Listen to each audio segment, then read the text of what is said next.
yeebazibwe mu akyatukuumye era n'okubeera nga atuwadde obulamu.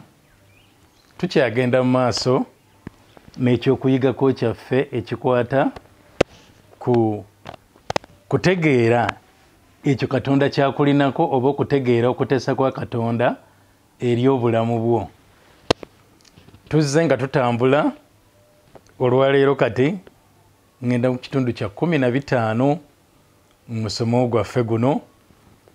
Ataasobola kufuna ebimu ku bitundu ebyo osobola okusubscribinga ne bijja oba ku ssimu yo oba ku kompyuta yo gwe kwonna kwondabira.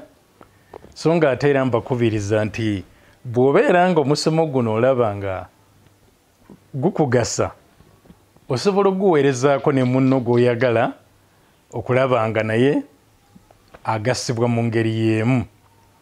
Tugenda mu kitundu kyaffe ekye15 tuli katundu akagamba nti buli omu ku ffe kimugwanidde okuzuula enteekateeka Katonda gy'amulinako oba ekigendererwa Katonda ky'amulinako.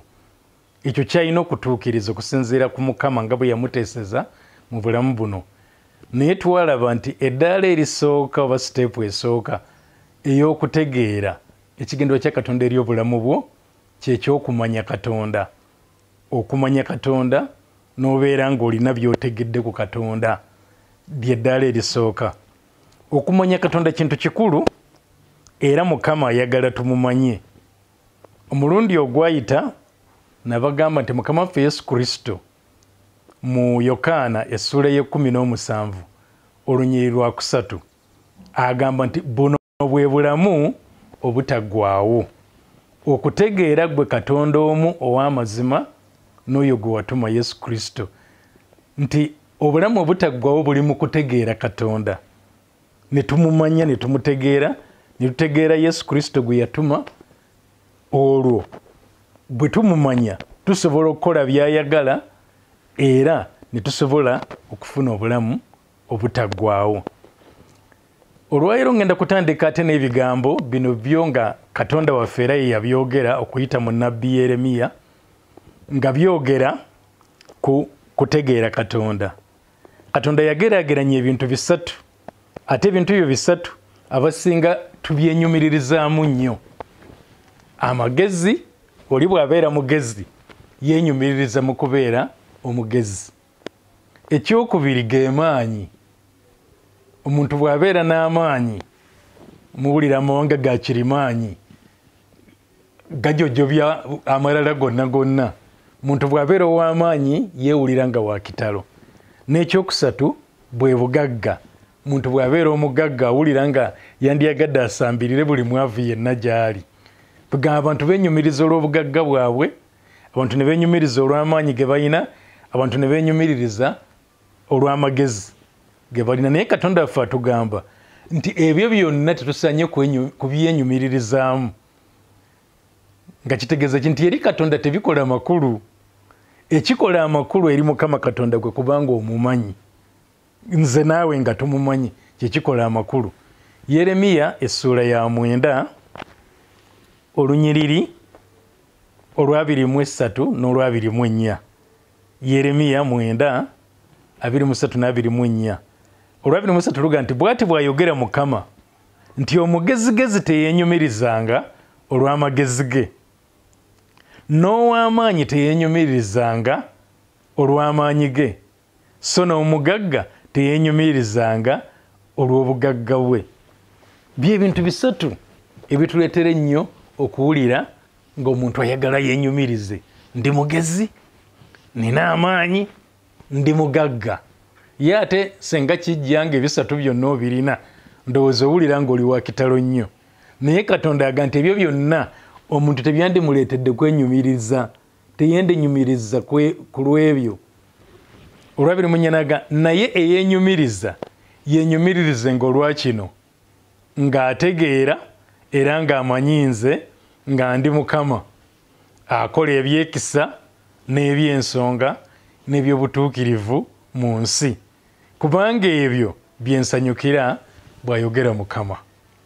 Katonda ayagala abantu beenyumirize lwa kintu kimu kyokka, gwe nange tubeere nga twenyumiriza lwa kintu kimu kyokka, kubeera ng'omumanyi, kubanga omutegeera, ng'ekyo kireetera omuntu waakiri okuba nga wenyumiriza nti Mukama mumanyi, era olw'okuba mumanyi nsobola okumanya kyanjagaliza okukola, nsobola okumanya kyayagala ntuukirize mu bulamu buno.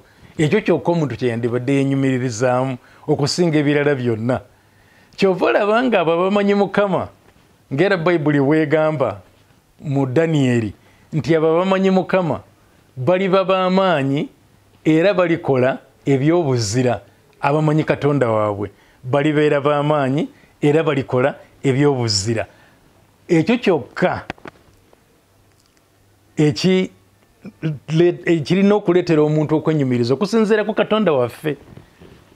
Ffe abantu tuyinza okugamba nti naye obugagga n'ogaana omugagga okwenyumiriza, n'ogaana ow'amaanyi okwenyumiriza, n'ogaana omugezi okwenyumiriza. Naye Katonda waffe yatugamba nti ebyo byonna omuntu yandibadde tabyenyumirizaamu, kubanga amagezi n'obugagga ne byonna ebirala ebyo ebyogerwako, magezi, bugagga, kitiibwa ky'olina oba olina maanyi, bulungi, byonna munnange tebikuleetera kukola Katonda kyayagala.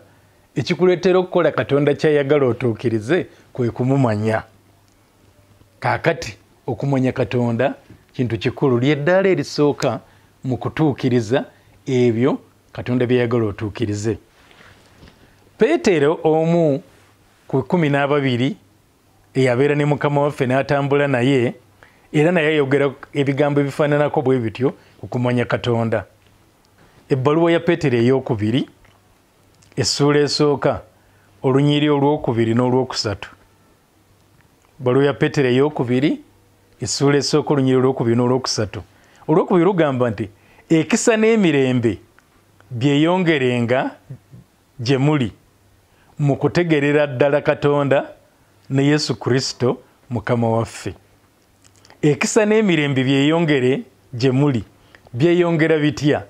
Mu kutegeerera ddala Katonda ne Yesu Mukama waffe. Gye tukoma okutegeera Katonda, gye tukoma okumumanya, gye tukoma okutegeera Mukama waffe Yesu Kristo, gye tukoma okumumanya, n'ekisa n'emirembe byeyongera gye tuli. Kati olwokusatu n'agamba, kubanga obuyinza bw'obwa Katonda bwe bwatuwa byonna eby'obulamu n'eby'okutya Katonda, olw'okutegeerera ddala oyo eyatuyita olw'ekitiibwa n'obulungi bwe ye. Kaakati tulaba nti Katonda mu buyinza bwe bwa Katonda alina bye yatuwa, naye nga bye yatuwa ebyo bitugasa mu bulamu buno mwe tutambulira, obulamu buno mwe tuwangalira ku nsi kwe yatuleeta. Okumanya Katonda n'okumutegeera kungasa mu nkolagana yange naawe, okubeera nga nkuyisa nga bwe ŋŋwanidde okuyisa, okubeera nga nfayo gy'oli nga bwe ŋŋwanidde okufaayo. Naye ng'ekindetera okukola ekyo kumanya Katonda na kumutegeera.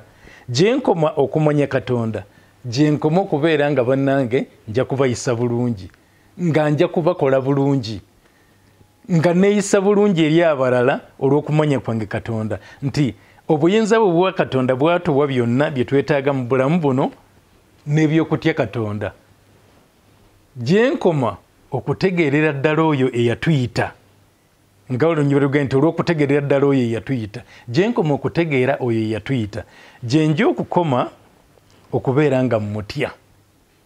Gy'okoma okutegeera Katonda, gy'okoma okubeera ng'omutya, gy'okoma okubeera ng'omwagala, gy'okoma okubeera nga weewayo gy'ali, gy'okoma okubeera ng'omukkiririzaamu, okubeera nga aluŋŋamya obulamu bwo, ng'omwesigisa obulamu bwo. Nga bwe twalaba luli nga Pawulo agamba mu Timoseewo ekyokubiri olunyiri olusooka n'essuula ey'e12 ng'agamba nti mmanyi oyo gwe nakkiriza era ntegeerera ddala nti ayinza okukuuma obulamu bwange. Ye Pawulo yakiyita okukuuma ekyo kye namuteresa. Yamuteresa ki? Yamuteresa obulamu bwe, yamuteresa byonna ebikwata ku bulamu bwe. yabumuwa abukozese ye nga bw'ayagala. Pawulo yawaayo obulamu eri Katonda, ye Katonda abukozese nga ye bw'ayagala, ng'agamba mumanyi era nzikiriza era ntegeerera ddala nti ayinza okukuuma obulamu bwange okutuusa ku lunaku luli. N'abeera ng'obulamu bwa bwesigisa Mukama. Kakati ne Peetero naye kyatugamba wano nti kubanga obuyinza obw'obwa Katonda, obuyinza obw'obwa Katonda bwe bwatuwa byonna eby'obulamu buno n'eby'okutya Katonda, bwatuwa ebyo bye twetaaga okuba nabyo mu bulamu buno, okubeera n'empisa ennungi, okuba n'obuntu bulamu, okubeera n'enkolagana ne bannaffe. Nga kiki ekindeetera okuba nabyo? Kutya Katonda, kutegeera Katonda.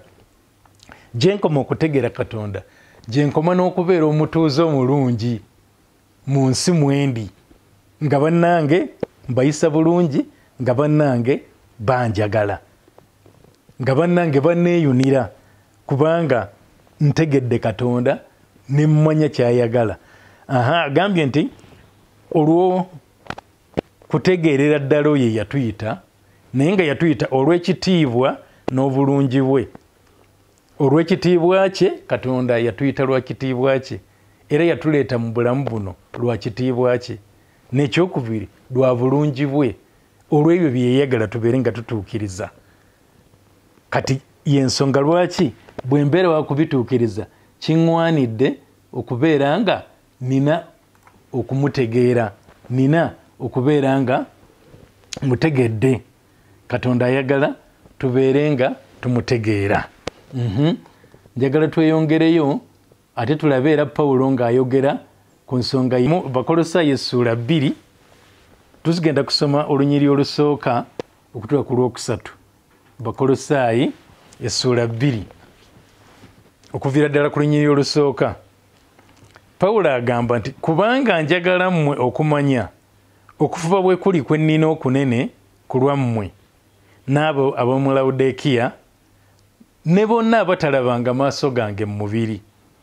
Yalinga alina okufuba mu ye kwayagala bategeere. Olwokubiri n'agamba nti emitima gyammwe giryoke gisanyusibwe, nga emitima gyabwe giryoke gisanyusibwe nga bagattiddwa wamu mu kwagalana, n'okutuuka ku bugagga bwonna obw'okumanyira ddala okw'amagezi.